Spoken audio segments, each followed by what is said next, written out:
Hey, what's going on, WBSE? The Whiskey Network is pleased to bring another special edition of these wonderful tasting events. Tonight, of course, I'm here. I'm Chad Cadden. You all know who I am. As always, with me is Bill Vernell, co-founder and producer of the Whiskey Network digital magazine. Tonight, we have with us Tim McKenzie. He is our World of Whiskey writer for our killer magazine. So we have a very special guest. Please welcome Rachel Potts, the U.S. brand ambassador for GlenDronach Distillery. Rachel is a Southern California native and a whiskey enthusiast. She is in the Los Angeles brand ambassador for GlenDronach, Benriach, and what's the last one? Glenglassaugh. Glenglassaugh. I don't want to mess that one up. I'm still new on Scotch, so some of these titles they have. Whew, I tell you. But so we have a fantastic tasting, as you can see up here. So join us, and we're going to raise a glass and say, "Welcome WBSE, welcome Whiskey Network, and most importantly, welcome Rachel." Cheers. Sláinte. Sláinte. Thank you so much for having me. Welcome, Rachel. Before we get into these delectable nectars, would you like to add to your story? Sure. So I am the Los Angeles brand ambassador for these amazing single malt scotches, GlenDronach being who we're featuring today, and really was one of the first single malt scotches that pulled me into my love affair with scotch since then. I did bartend for quite a while throughout the Southern California scene, specifically Los Angeles. Eventually managed a whiskey bar in downtown. And that was kind of part of my initiation to working in whiskey. I was the first female bartender they hired at a certain bar. And part of my initiation was to taste Oban for the first time. I think they were hoping I would be a little intimidated by it, but instead I fell in love with scotch and then eventually found GlenDronach and became so fortunate now to be able to enjoy it, share it with everyone here, and talk about it for a living. So I'm very fortunate to represent an amazing brand. Great. Well, if you don't already know, the founder of GlenDronach was James Allardyce, and the distillery was founded in 1826. His decision to obtain sherry casks from Andalucía, Spain was a formative move towards the success of GlenDronach. Just to be clear to our viewers, everything else in the distilling process is sourced locally in Scotland. Rachel, before we get into tonight's tasting, can you tell us what the selection process was like for this cask batch, and what does Rachel Berry look for? Absolutely. So something beautiful with GlenDronach that you'll find in every single expression from our distillery is this focus that Rachel Berry has in 4 very key characteristics. One being fruitiness, one elegance, one robustness, and another full-bodied. And you know, we are very lucky to have a very old historic distillery that also has an amazing collection of casks dating back decades and decades. And, you know, a lot of her job is combining the art and the science and having a crystal ball to figure out which casks are going to be utilized in some of the core ranges, but also ones that will be utilized in elevated expressions or even highlighted in their own bottling like we're tasting tonight.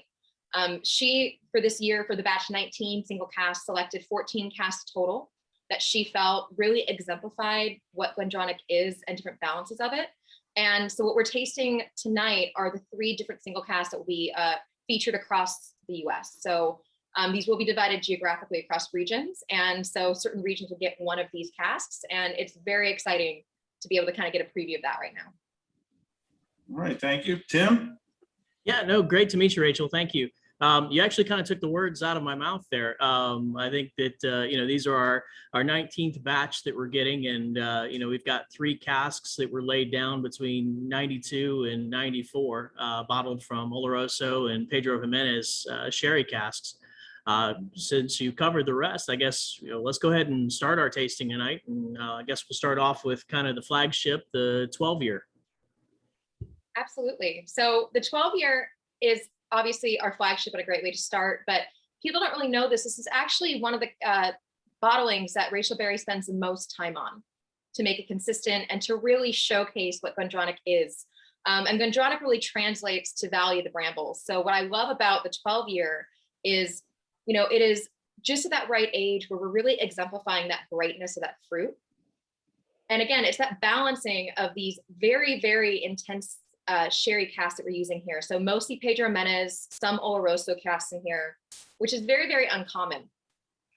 But even on the nose, that sherry is going to play so nicely together. You're going to get this beautiful lifting and lengthening from the Pedro Jimenez, but then you're also going to get some of that really nuttiness, that baking spice from that Oloroso cask really shining through. Slanjava, guys.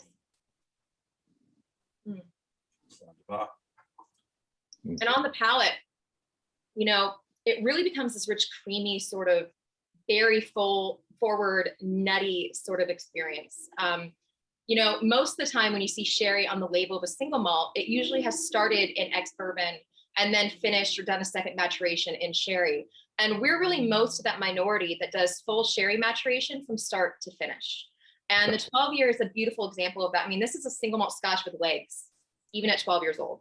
I know we were talking earlier about having pre-poured these samples, and I was kind of mentioning before, when you're using such a bold, rich cask like sherry, it really does open up similar to like wine.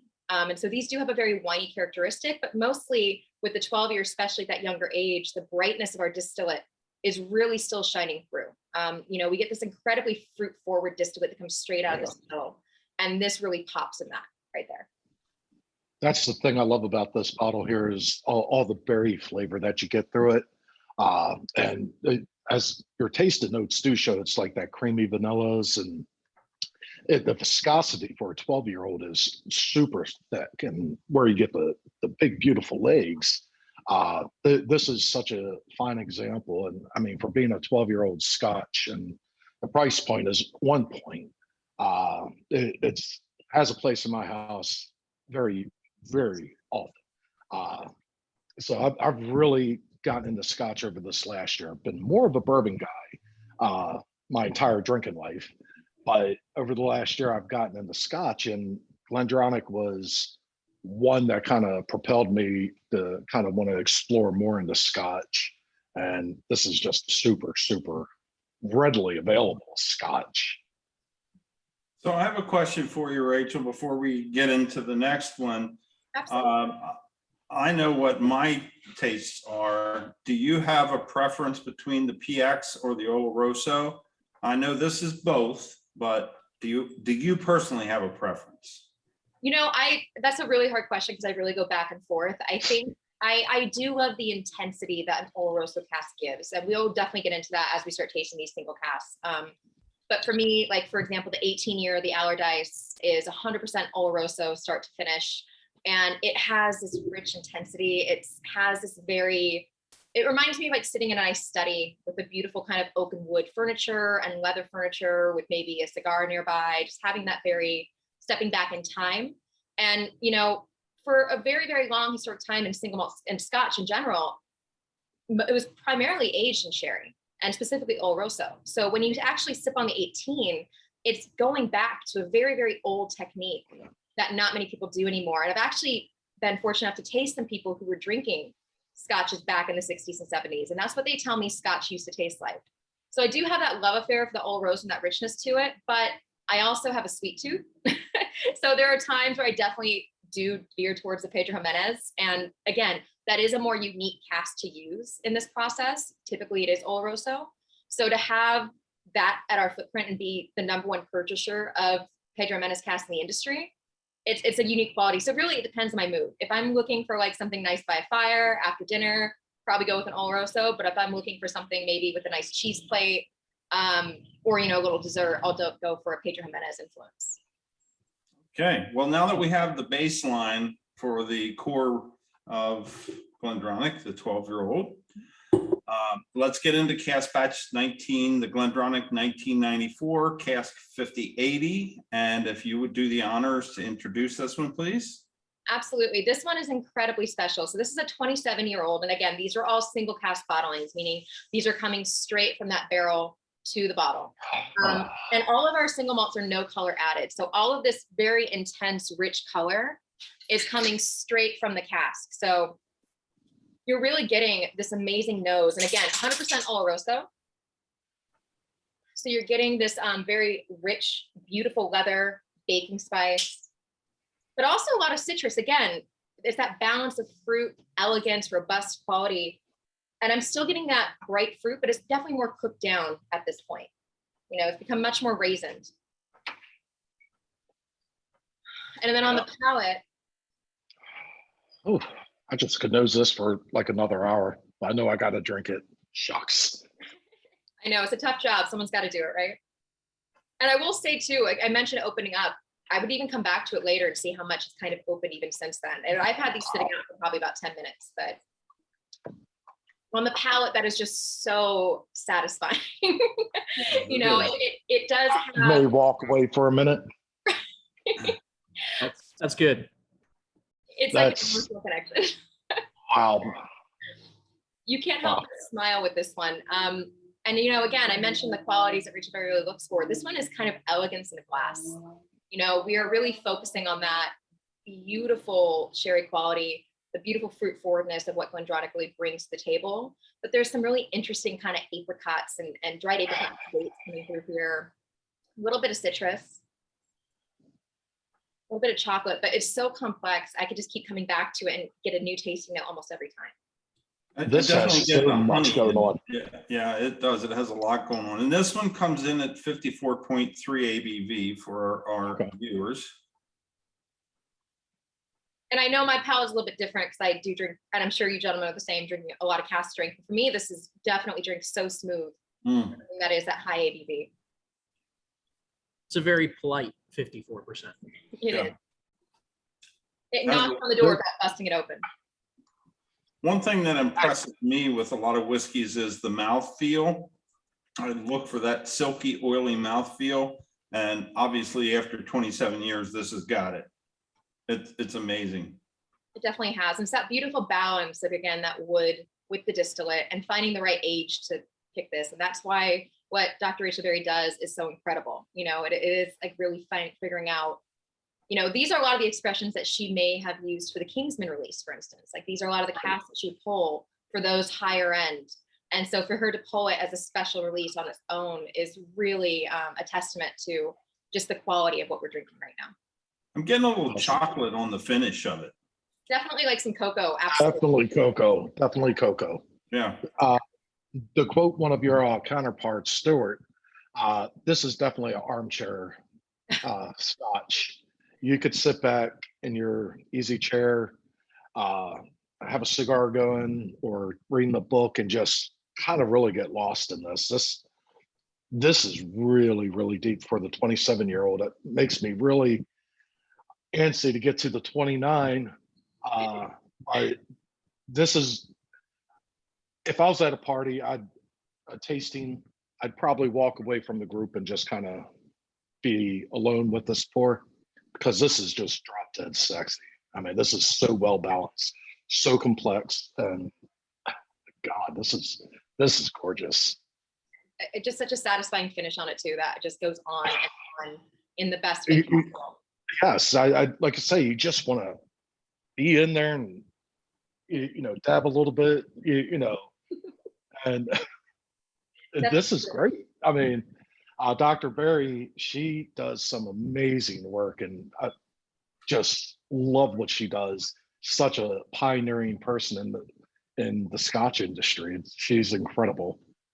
She's incredible. If anyone has a chance to listen to her speak on any whiskey at all, to listen to her speak on whiskey is it's almost like listening to poetry. You know, I'm very starstruck around people, but she is somebody who is just so incredible with what she does. And what I love is her story with GlenDronach too. She actually grew up shortly outside of the distillery as a little girl. So she'd actually ride her bike as a little girl and pick berries that grew near the distillery itself. You know, she got to go to the tasting room with Spruce Fields when she was younger with her grandfather and dad. So she actually has a very rich emotional connection to GlenDronach as well. And I think that really comes out with both her skill set and also just with her dedication to this brand. She definitely has the gift on it. It's just amazing that I mean, we could literally spend an hour just talking about. I took some water to prep for the 28th, and even after drinking the water, It's still there. It's still there. It's really good. Yeah. And that's That's special to it. GlenDronach in general. You might still get it even in the 12-year. Our stills are very uniquely shaped. I think James Allardyce really had fun with how he actually built the distillery, because our Okay. stills are almost cognac shaped. So we've got this very interesting line arm that actually allows for a lot of oil drip back. So even our distillate, it has a very oily character and nature. Okay. And then when you're adding now the rich sherry, you're getting just this intensity of that building up. So I just want to remind our audience that if you've got any questions, please bring them up in the chat thread, and I will present them. And we're entertaining Rachel Potts, who's the U.S. brand ambassador for GlenDronach, Glenn Glassow, and Ben Riak. And tonight we're tasting the 27, 28, and 29-year-old, as well as the core range 12. So Chad? So going to the 28-year-old, could you talk a little bit about it before we actually taste it? It's the GlenDronach 1992 cask, which is the year I graduated high school. Cask 6052. So this one is incredibly special as well. This is 100% Pedro Jimenez sherry. So you asked me before which my preference was, either Oloroso or Pedro Jimenez. So I like that we get to now do a single Pedro Jimenez cask and a single Oloroso, because I'm curious to see what your take is on that too. But yeah, 100% Pedro Jimenez, 28 years. And you mentioned 1992, and that's really an interesting year because it was short before, we had closed down for a brief time in mothball, but also, it was 10 years after Spain changed the law for how you could actually age, or how you could actually ship sherry. So I mentioned before that sherry was the primary way that a lot of whiskeys were actually aged. However, Spain in 1981 changed the requirements, so you could no longer actually ship sherry in barrels. You had to bottle them in Spain. So now all of a sudden you had a scarcity in these sherry barrels. We weren't able to get them very commonly. So for us to have a 1992 that is 100% sherry that we've sourced, similar to like a bespoke cask for us, it's a very unique thing to have. It was not something that people in the industry were doing at the time. And again, I mentioned before, Oloroso is so common. Pedro Jimenez is a little more rare, and we are the #1 purchasers of Pedro Jimenez. So this is something that you really won't get a chance to taste very often. Yeah, this one, when I poured these, the 28 really caught my nose. It just has a special, as Chad puts it, sexiness to it. It just robust. I smell plums. 100%. Now we're really dialing up that fruitiness. We're dialing up the vanilla. Yeah. Caramelization on there too, almost like butterscotch on the nose a little bit, and a lot more orange Slightly. versus that citrus rind. Mhm. And you'll even notice, this is slightly a lighter color in the 27, despite it being a year older. And that again comes from the different casks we're using now. Yeah. On the palate, Definitely a sweeter nose, and the taste is really there. Slancheva. much about. So what I love about a good cask strength Pedro Jimenez is we're amping up that sweetness. Pedro Jimenez in the sherry, it has that beautiful dessert-like quality to it, has a little more sugar content. But with that little bit of higher ABV, this is around 50.4%, I believe. 50.8% ABV. And it's going to really cut through that sweetness in the beautiful, balanced way. Beautiful. It's such a beautiful standalone. Again, whereas this was really focusing on kind of the cocoa and a little bit more of those kind of like dried dates and a little more of the kind of leather. This is going to be focusing a lot more on that kind of caramelization of the fruits, right? We're out now almost like cooking down all the bright fruits we had the 12-year into almost like a caramelized kind of pie. Yeah. A lot of orange on this, a lot of creaminess to it too. And then more milk chocolate I get on this one versus the other, which is a little more that kind of drier cocoa. Again, a nice mouthfeel as well. I get that. If you're familiar with the candy Whoppers, the chocolate malted balls, I get a crazy little play on that flavor, like in the finish, and it's fun. And I'm really enjoying that. It's like something really far back in there, but it's a fun finish. Those were actually my dad's favorite candies, and now I'm all of a sudden picking up that nostalgic right now.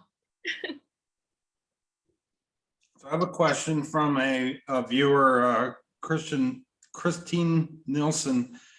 Is the 27 available in the Southwest, or will it need to be ordered overseas? So these are going to be released by region. So the 27 is going to be more of the central region. So it's going to be a lot of states in the center of the US. So states like Illinois, Maryland, I believe falls into that too. So they are kind of scattered a little bit.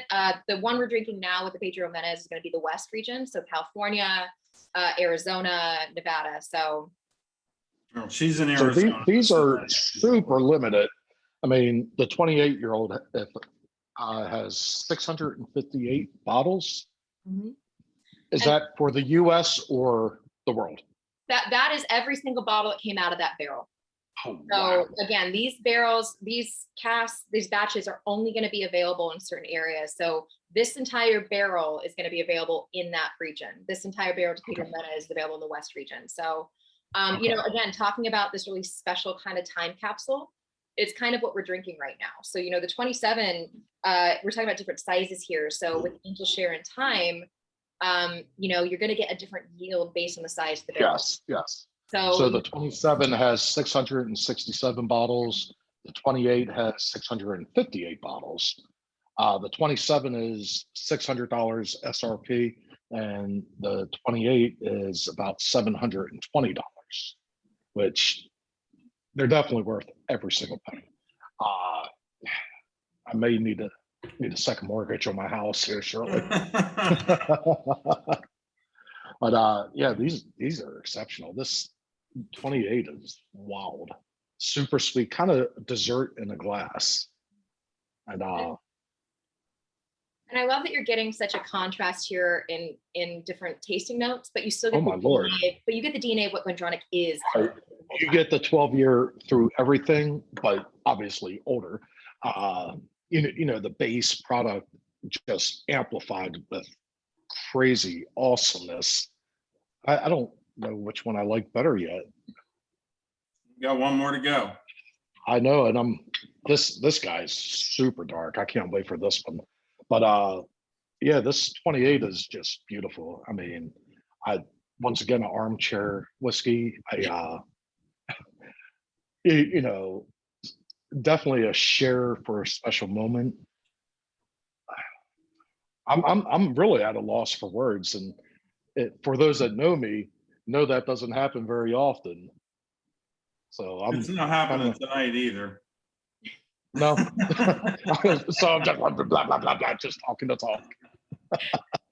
No, that's the biggest compliment is when you just keep going back to it because you keep, you know, catching yourself wanting to get more into it and dig into it, like a good book, you know. And I think these are definitely the type of single malts that I can get my hands on. That's the cool thing is you know, when you keep revisiting, nosing or tasting, and then you think about the age of it. You know, like I say, the 28-year-old, I graduated high school that year. You know, I got my career started later on in that year, and you know, just all the cool things at that time capsule that you could reflect on with whiskey and a glass, and just brings you back into those memories. And it's such beautiful flavors that just really stand out. These are crazy good. I'm so happy you guys are enjoying it. This is I'm just going to sit here and wait for the 29 and shut my mouth. Yeah, 1992, I was starting a second career, so we won't go there. You're graduating high school. Obviously, I'm a little bit older. All right, As we move on to there, Bill. As we move on to the last and the oldest expression of the trio, Rachel, would you please give us a little background on how and why the annual cask batches are chosen, and then introduce us to GlenDronach 1992 Cask 217, age 29 years. Absolutely. So again, I mentioned that with the batch 19 single cask, you know, Rachel Berry chose a total of 14 casks to be distributed throughout the globe. And again, these are typically ones that she would have gravitated towards probably to, you know, featuring in the Kingsman or, you know, using for the grandeur, some of our bigger kind of special edition releases. But a lot of what she does, I mean, she knows and tastes, you know, thousands of casks a year. again, it's a tough job. Someone's got to do it. So what really is important is also, letting the ones that really can shine on their own, that are just perfect where they're at, kind of be that highlight. So with, the beautiful 27-year, the Cask 5080, we really tasted how, that elegance of GlenDronach comes through.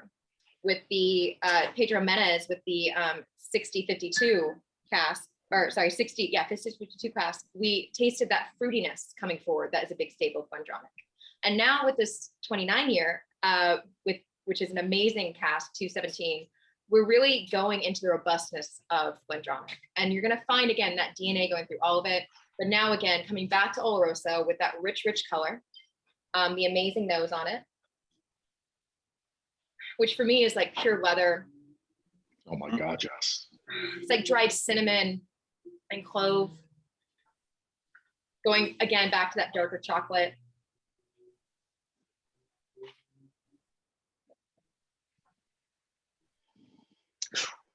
That is, you could seriously get lost in this. I mean, For our big time. viewers, if you can see the color of that, it's almost like coffee. It's, again, that richness of Oloroso really coming Wow. through. Rachel, that's reminds me of some of my Armagnac. Like it gets up in the 30-ish years. The leather. It's, again, now you're really in that old school Scotch study, right? Yeah, Oh my definitely. God. This is. Oh, Cheers. cheers. Oh, that's my Oh, favorite. shut the door. All right, I'm out. I'll be back. Holy shit. I mean, this one now, again, we talked about kind of like dried dates and figs in the first. This one getting pure kind of dried dark cherries, just pure salt, dried raisins. Almost like chocolate covered cherry. 100% dark rich chocolate. Dark cocoa, the leather, The orange still jumps out to me too on this, which is great. But again, more of an orange rind versus that kind of like caramelized chocolate orange with this one. I get like a raisin plum. It doesn't sound weird enough, but it's like this. Interesting when I bring this up to my nose and I'm breathing in as I'm getting ready to take a sip, and I get that treacle. And for those of you that don't know what treacle is, it's molasses, essentially, a syrup. But you really get that on the nose. 100%. The legs just literally are suspended Yeah, these don't drip down. in my glass. Has that beautiful viscosity on the palate. And you talked before about the first cask kind of going on and on. This one still is just sitting on the back of my palate in such a lovely way. It's not imposing. Just lingering. No. It's don't go away. Let me stay there for a long time because This one is a 55.4% ABV, but it does. so this is not the drink highest proof and the least available at 383 bottles for the US at $820 MSRP. Run out and grab one if you can, because Chad that just wants to hear is- this is East Coast, right? Which region are we going this to is here. This is right. just right by me. Sorry, guys, you're all out of luck. I just mortgaged my house. I stole my kids' college funds. They're out of luck. Get a job, you bum. Bill, we're drinking at Chad's place. I just moved. Sorry, Tim. This I was is gonna say, Chad, you have a lot for of people real. out For there. real. I've had a lot of really good whiskey in the last several years, the last bunch of years. This may be up in my top 10. That is- And when my top 10 has some crazy whiskeys in there that were just outstanding, like mind blowing. And Bill, that 50-year-old down at Sam's house, Yeah. this surpasses it for me. Yep. I'm not going to mention the name, because I don't want to talk about a competitor, but this blows it out of the water. This is just like, I don't even want to drink it at the moment. I want to just look at it. Savor it. Rachel, you have mentioned a couple times the Kingsman series, and not sure that everybody knows what the Kingsman is. I have seen all of the movies, and not everybody's familiar with that. So if you're familiar with it and you want to go ahead and describe what the Kingsman series is, go right ahead.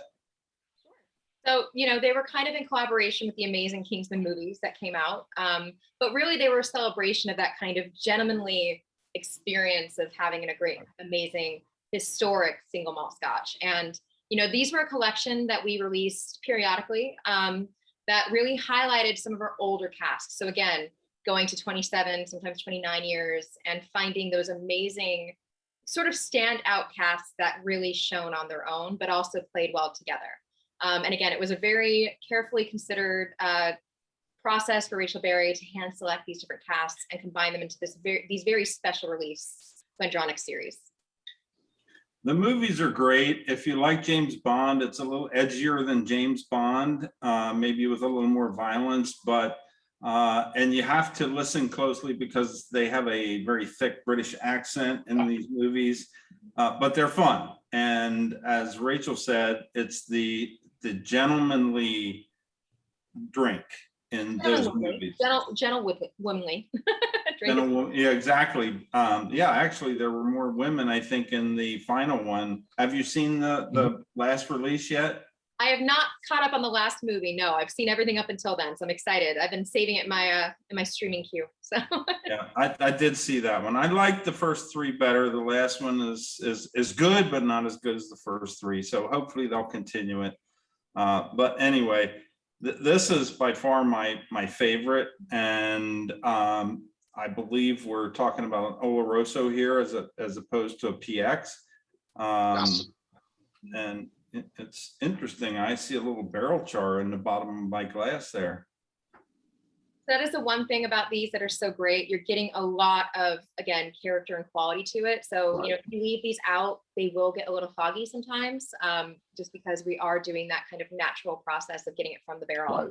Again, no color added. All that is coming straight from that original Rosso cask. That makes it so unique. And again, because these are from the 90s, these are also from when we were doing some of our own floor maltings. So these actually contain some original floor maltings in here as well, which is really exciting. So I love single casks in general, but specifically these because they really are a time capsule. Exactly 1994 when this was laid down, with what the laws were for sherry at the time, with who was doing what, and what our distillery was doing at the time. All of that is captured in this moment here. There's something on the nose, and I cannot put my finger on it. It's almost tannic or like a stone. I can't. It's driving me nuts. Like a stone fruit? Maybe it's something like on the very end, like the end of the nose of it, and it is so appealing that I'm like lost in my thoughts with it right now. Hey, Chad, so go back to your 12, nose your 29, and then nose your 12. The honey and that on the 12 comes out, and then you can kind of make out those differences on the 29. It's nice having that base. Actually, you know what? I have a drip in there. So. That's all right. Empty works just fine. On the no, it works better with a little bit more whiskey. On the end of the 29, I'm getting a little walnut there. Tons of nuttiness. Yeah. Absolutely. Yeah, definitely a little walnut. I actually use walnut bitters when I make a black walnut bitters when I make an old fashioned, and that's what I'm getting. It's definitely walnut. Do the 28 with the 12.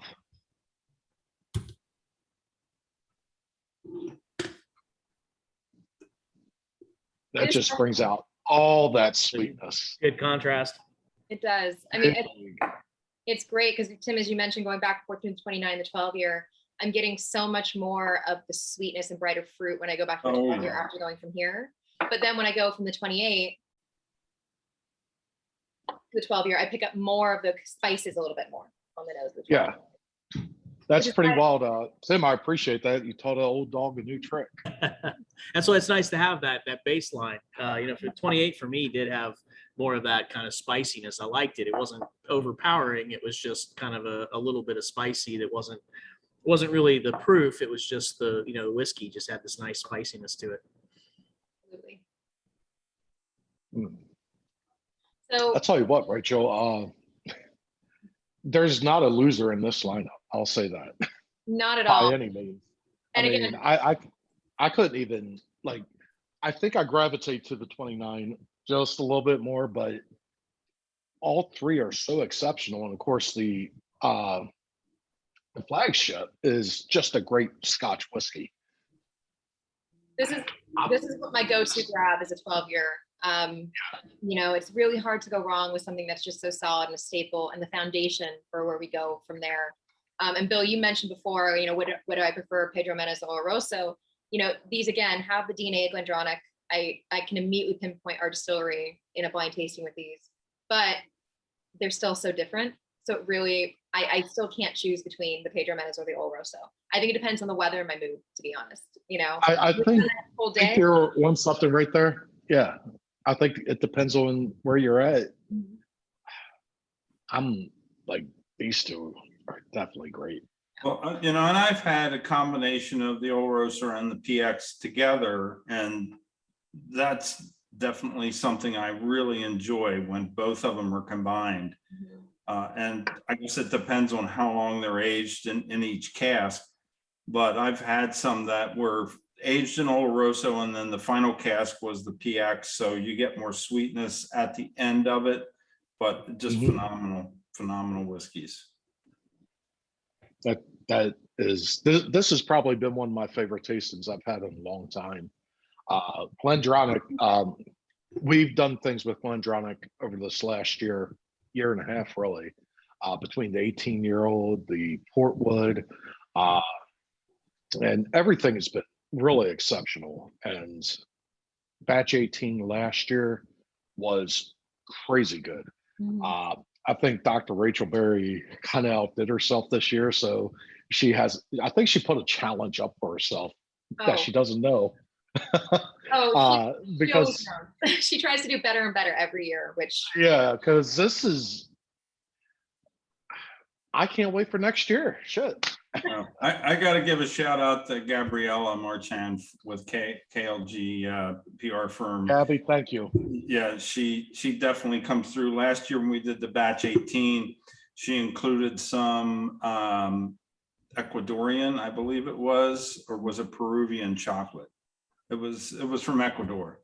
And so we tasted each sample with batch 18 by itself, then we ate a piece of chocolate and tasted it again and compared it, with pairing it with the chocolate, and it was just amazing. And she does an amazing job. She does an amazing job for her firm, and she works well with GlenDronach as well. So shout out to Gabriella. I'm sure you know her. I do. We're very lucky to have her. Absolutely. She's a great lady. And I do love pairing GlenDronach with chocolate. I think that is such a lovely, elevated way to enjoy it. I mean, first of all, who doesn't love chocolate? Who doesn't love Scotch? So to do it together is great. Also, again, we talked about how these are full sherry maturations, that heavy sort of winey influence, the richness of it. These also go great with cheese. So, a beautiful cheese. That's what I was about to get to, the Portuguese cheese, Bill. Yeah, that one I kind of,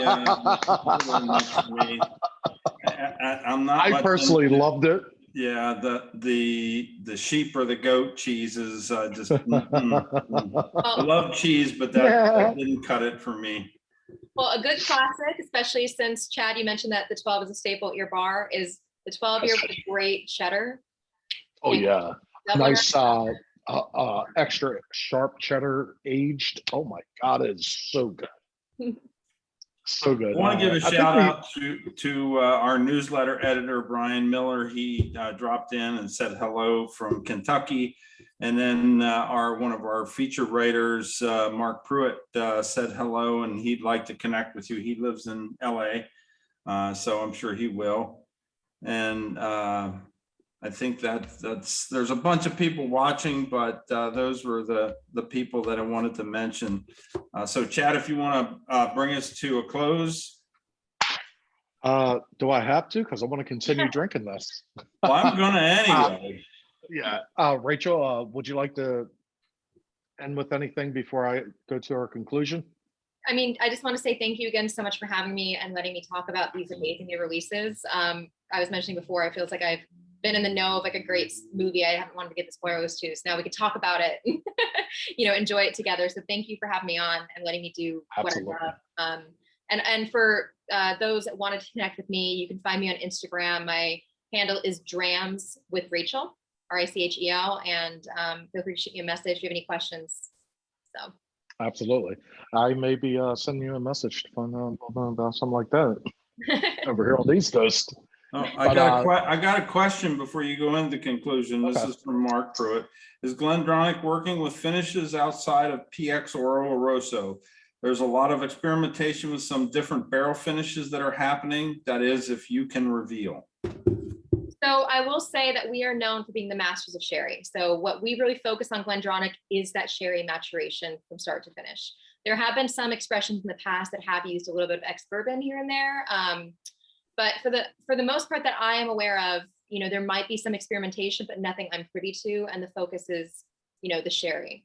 We do also have our other distillery, BenRiach, which Dr. Rachel Berry oversees as well. That does a lot more experimental type of cask maturation, such as Madeira, Marsala, and things of that nature. So, I do love that GlenDronach is very focused on the classic, and then you have this experimental space side that we play with.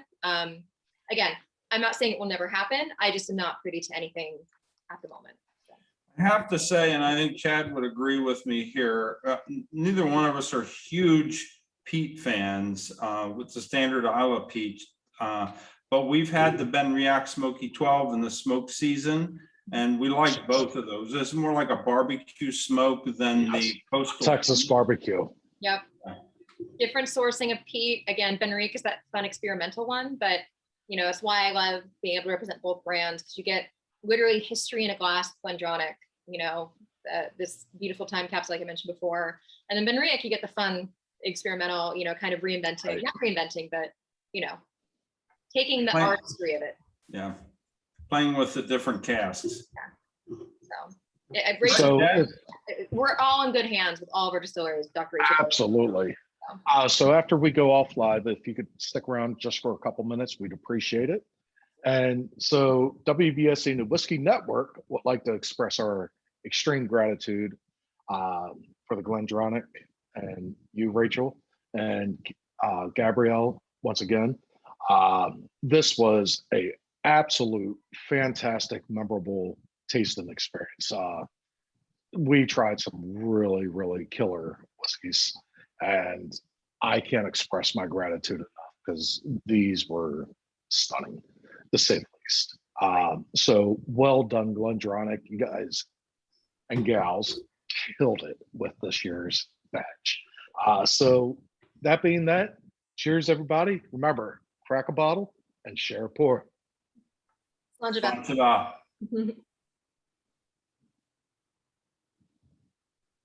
Mm.